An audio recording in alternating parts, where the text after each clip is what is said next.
गैरसैंण में आज से उत्तराखंड विधानसभा का मानसून सत्र शुरू होने वाला है। सुबह 11 बजे सत्र की शुरुआत होगी। पहले दिन सरकार शाम 4 बजे ही अनुपूरक बजट पेश करेगी और इसी के साथ 9 विधेयक भी पेश करने की तैयारी है। धर्म स्वतंत्रता संशोधन विधेयक और उत्तराखंड अल्पसंख्यक शिक्षा विधेयक भी शामिल होगा। इसी के साथ पंचायती राज और वन विभाग से जुड़े प्रश्न भी सदन में रखे जाएंगे। विपक्ष पंचायत चुनाव, कानून व्यवस्था का मुद्दा उठाने की तैयारी में है। आज की कार्यवाही हंगामेदार रह सकती है।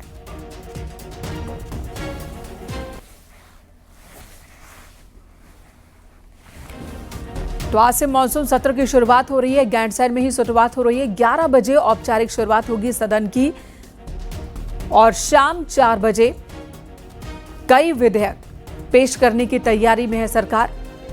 अनुपूरक बजट भी पेश किया जाएगा। साथ ही कई विधेयक को भी टेबल करने की तैयारी है। बताया ये जा रहा है कि पहले दिन 9 विधेयक सदन के पटल पर रखे जाएंगे। वहीं विपक्ष की बात की जाए तो विपक्ष की ओर से पंचायत चुनाव का मुद्दा उठाया जा सकता है। विपक्ष ने भी पूरी तैयारी कर ली है कानून व्यवस्था के मुद्दे पर भी सरकार को घेरने की।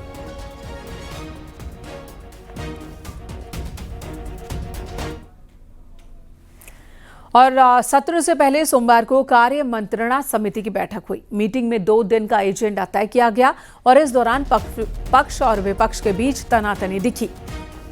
आज पेश होने वाले विधेयकों का मसौदा नेता प्रतिपक्ष ने मांगा। यशपाल आर्य ने कहा कि सदन में चर्चा के लिए जरूरी है कि विधायकों के पास मसौदा हो ताकि विधायक भी अपनी तैयारी कर सके।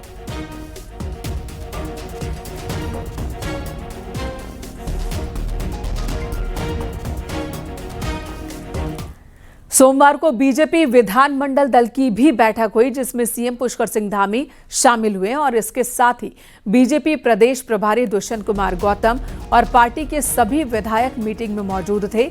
मानसून सत्र की रणनीति को लेकर इस दौरान चर्चा हुई।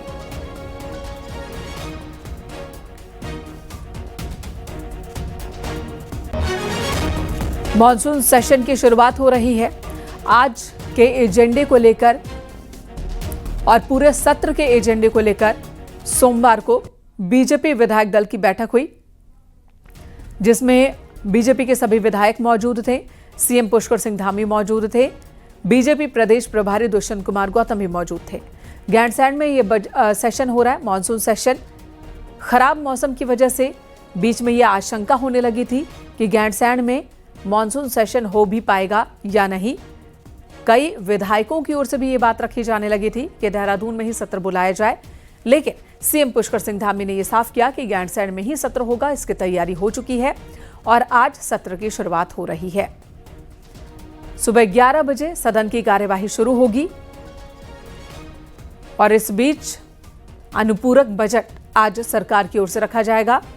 9 विधेयक पेश किए जाएंगे और शाम 4 बजे के आसपास बजट रखे जाने का कार्यक्रम तय है।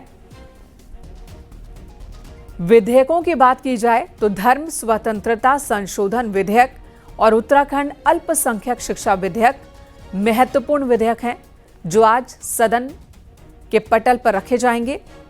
इसी के साथ पंचायती राज और वन विभाग से जुड़े प्रश्न भी रखे जाने हैं। सुनील नवप्रभात हमारे सहयोगी इस वक्त गैरसैंण से हमारे साथ जुड़ गए हैं। सुनील, गैरसैंण में जो मौसम है वो कहीं ज्यादा विषम होता है और आज यहाँ सत्र हो रहा है, मानसून सेशन शुरू हो रहा है और ऐसे में पक्ष विपक्ष सभी विधायक पहुंच चुके होंगे। इस वक्त दिखाएं कि क्या विधानसभा तक ये विधायक पहुंचे हैं या अभी आने का सिलसिला जारी है?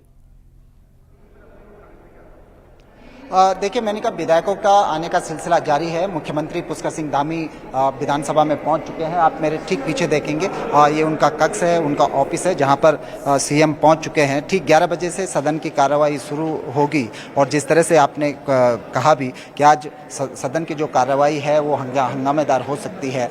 विपक्ष पंचायत चुनाव में जो कुछ हुआ उसको लेकर आज सदन में हंगामा कर सकता है। कानून व्यवस्था के मुद्दे पर विपक्ष सदन में चर्चा की मांग कर सकता है। और इसके साथ साथ जो महत्वपूर्ण है वो 9 विधेयक भी आज टेबल होंगे, जिसमें खासकर जो धर्म स्वतंत्रता से जुड़ा जो विधेयक है, सरकार उसमें दूसरी बार संशोधन करने जा रही है और उसको कठोर बनाने जा रही है। इसमें प्रावधान किया गया है 3 साल से आजीवन कारावास तक की सजा का। दूसरा जो महत्वपूर्ण विधेयक है वो लोकतंत्र सेनानी विधेयक है। आपातकाल के दौरान जो लोग भी संघर्ष में रहे, जो लोग भी जेलों में रहे, सरकार उनको सम्मान स्वरूप इस विधेयक के जरिए एक पेंशन राशि उनके लिए स्वीकृत कर सकती है, जो आज जो विधेयक आज सदन के पटल पर रखा जाएगा। और इसके साथ साथ उत्तराखंड अल्पसंख्यक शिक्षा विधेयक भी सरकार लाने जा रही है, जो महत्वपूर्ण विधेयक है। सरकार का दावा है कि ये पहला उत्तराखंड ऐसा पहला राज्य है जो एक कॉमन विधेयक ला रहा है, जिसके तहत कम्युनिटी जो अल्पसंख्यक जो कम्युनिटीज़ हैं, उनके जो एजुकेशनल इंस्टीट्यूट हैं, वो सारे के सारे इसके द्वारा हैंडल होंगे, मॉनिटर होंगे इस विधेयक के तहत। इसके लिए बाकायदा एक प्राधिकरण गठित किया जाएगा। अभी तक जो मदरसा बोर्ड यहाँ पर संचालित था, अब वो मदरसा बोर्ड समाप्त हो जाएगा इस एक्ट के अस्तित्व में आने के बाद। और उसके बाद जितने भी अल्पसंख्यक समुदाय से जुड़े जो शैक्षिक संस्थान हैं, उनके लिए एक अलग प्राधिकरण का गठित होगा। तो आज का दिन बेहद महत्वपूर्ण रहने वाला है। बिल्कुल, आज का दिन बेहद महत्वपूर्ण रहने वाला है सुनील। और कल की बैठक के दौरान विपक्ष की ओर से भी तेवर जाहिर कर दिए गए कि वो भी शांत नहीं रहने वाले हैं। ऐसे में किन किन मुद्दों पर पंचायत चुनाव के अलावा विपक्ष ने अपनी तैयारी की है?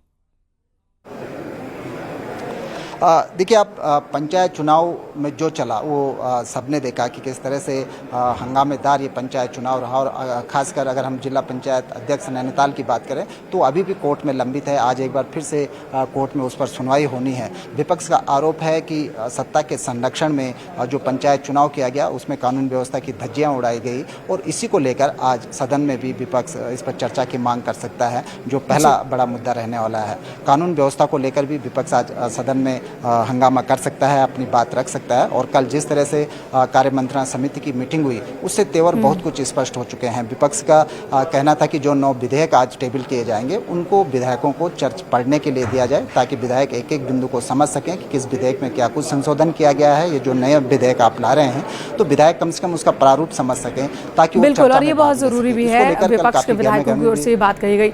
सुनील, इस वक्त बहुत बहुत धन्यवाद पूरी जानकारी देने के लिए। लगभग आधे घंटे का वक्त रह गया है मॉनसून सेशन को शुरू होने में।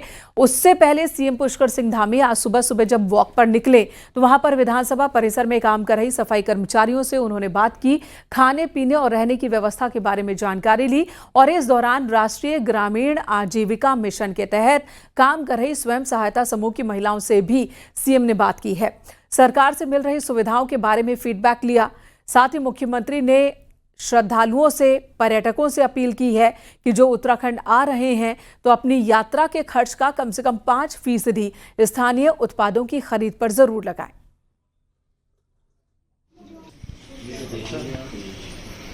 आइए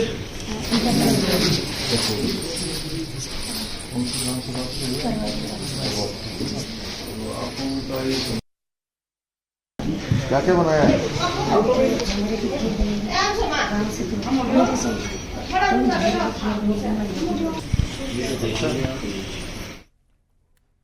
पिथौरागढ़ में खूनी गांव का नाम बदलकर अब देवीग्राम किया गया है और इसकी अधिसूचना प्रदेश सरकार ने जारी कर दी है।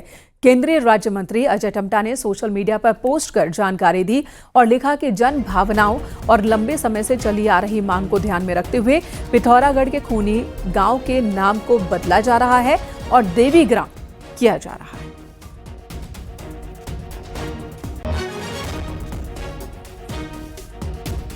विजय वर्धन उप्रेती हमारे साथ फोन लाइन पर मौजूद हैं। विजय, लंबे वक्त से डिमांड हो रही थी, अब अधिसूचना जारी हो गई है। जी, निश्चित तौर पर जो खूनी गांव पहले खूनी गांव के नाम से जाना जाता था, अब वो गांव देवीग्राम के रूप में जाना जाएगा। ग्रामीण लंबे समय से मांग कर रहे थे, क्योंकि ये थोड़ा आपत्तिजनक शब्द था। लोग इस गांव के नाम पर अपनी पहचान नहीं बताना चाह रहे थे, लेकिन ये प्रक्रिया इतनी आसान नहीं थी, क्योंकि राज्य सरकार के मातहत ये प्रस्ताव केंद्र को गया था। केंद्र के गृह मंत्रालय के साथ ही 6 अन्य मंत्रालय है जिन्होंने इसमें स्वीकृति दी। उसके बाद जाकर ये प्रक्रिया पूरी हुई है। एक लंबी प्रक्रिया जो सालों से यहाँ पर चल रही थी वो अंजाम पर पहुंची है। तो निश्चित तौर पर ग्रामीणों की जो मुहिम थी, जो उनका संघर्ष था, वो आज रंग लाया है। केंद्रीय मंत्री अजय टम्टा ने भी इस बात पर खुशी जाहिर की है कि उनके जो प्रयास थे वो कहीं ना कहीं सफल हुए हैं। तो ऐसे कई गांव पहाड़ों में हैं जिनकी लगातार नाम बदलने की मांग होती है, क्योंकि वो गांव या तो वक्त के साथ वो शब्द आपत्तिजनक हो गए या किसी न किसी तरीके से उनको गलत समझा जाता है उन शब्दों को। तो ग्रामीण ये मांग करते रहे कि उनको बदला जाए। तो लंबे समय से ये दरकार थी, लेकिन ये पहले बार ऐसा हुआ है राज्य बनने के बाद कि किसी गांव का नाम बदला गया है। तो एक रास्ता भी खुला है उन गांवों के लिए जो अपना नाम बदलना चाहते हैं। जी धन्यवाद विजय, इस वक्त पूरी जानकारी देने के लिए।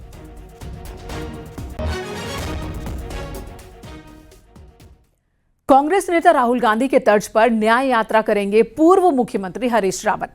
सोशल मीडिया पर पोस्ट जारी कर पूर्व मुख्यमंत्री ने कहा कि उनकी न्याय यात्रा बीजेपी की कमियों को लोगों के बीच लाने के लिए होगी।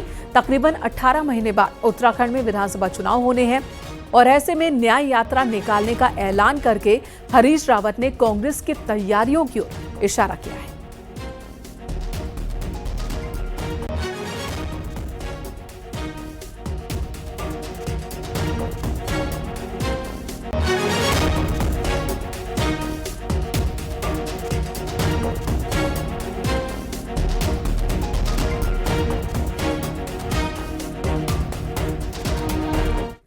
नैनीताल हाईकोर्ट में जिला पंचायत अध्यक्ष पद के चुनाव के दौरान जिला पंचायत सदस्यों की किडनैपिंग मामले में आज फिर दोपहर 2 बजे सुनवाई होगी।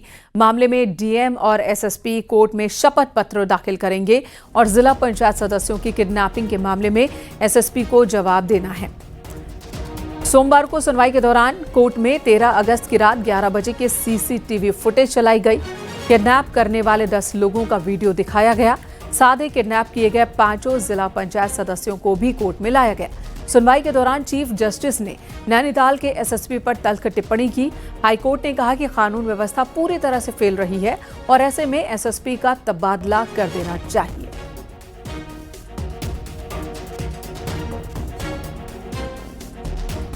नैनीताल से वीरेंद्र बिष्ट हमारे साथ जुड़ गए हैं। वीरेंद्र, सोमवार को बहुत तीखी स्थिति देखने को मिल गई, अब आज फिर से सुनवाई होनी है, क्या तैयारी दोनों पक्षों की? देखिए मेनका, एक अपडेट खबर इसमें यह है कि जो जिला पंचायत के रिजल्ट ट्रेजरी में रखे गए थे उनको जारी करने का फैसला अब जो जिला प्रशासन है उसने लिया है और ये कहा जा रहा है कि 12 से 1 बजे इनको जीत का प्रमाण पत्र दे दिया जाएगा। जिस तरह से पूरा जो चुनाव हुआ था उसमें 5 मेंबरों का किडनैप कर लिया गया था और उन 5 मेंबरों को वोटिंग का अधिकार दिए बगैर कोर्ट में जब सुनवाई हुई तो उसके बाद आज जिला प्रशासन ने इन जो चुनाव नतीजे हैं उनको घोषणा करने का ऐलान किया है। हालांकि आसपास धारा 163 लगा दी गई है और किसी भी तरीके से जुलूस या फिर रैली निकालने पर रोक लगाई गई है और भारी पुलिस फोर्स को तैनात किया गया है। गौर करने वाली बात यह है कि 2 बजे उत्तराखंड हाईकोर्ट में सुनवाई होनी है, उससे पहले चुनाव नतीजे जो परिणाम है उनको घोषित कर दिया गया है।